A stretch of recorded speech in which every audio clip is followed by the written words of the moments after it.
lots of paint stains on my hands. You can wear latex gloves, but I'm lazy. I brought an apron if you want it. I'm terrible. All I wear is, I'm a jeans and t-shirts girl, so half my clothes have balloon paint on them.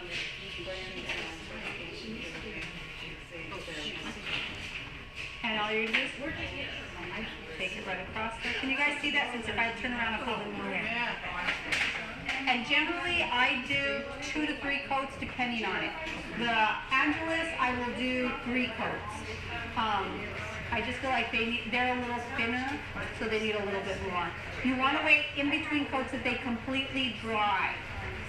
If you feel like you've done this, the one tip I'll give you is if they dry and you're like in between coats saying it's kind of lumpy, it doesn't look right, and you can look closely at it once it's dry for the, I'll take a little fine grit sandpaper, sand it and smooth it, and do my next coat.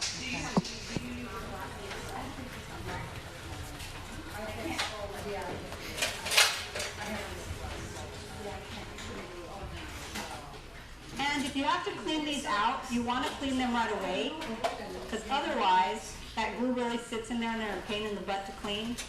Yes.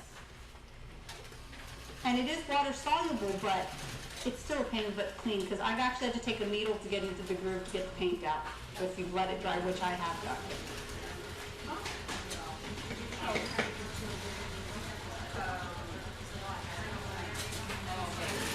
Generally, when I do my edge paint too, the one thing I do is if I go on this side all the way across, when it's dry, I flip it around and do it from the other side. Because you're kind of doing it at an angle in order to get that little cone on the top, I guess you could say.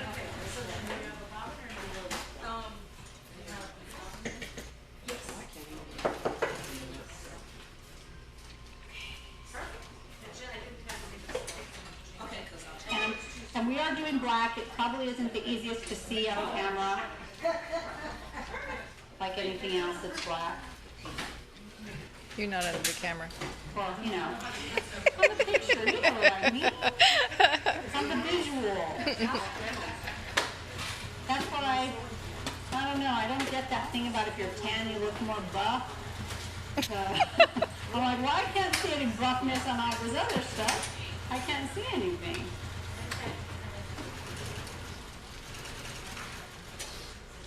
The other thing I do is you want these to dry. If you're doing small things, your little plastic clips that you use to hold your leather together, when I'm doing small straps and I want them to dry, I'll place them underneath like a little stand, and then I'll put them off to the side to dry. When you're doing longer straps, it's a little bit harder.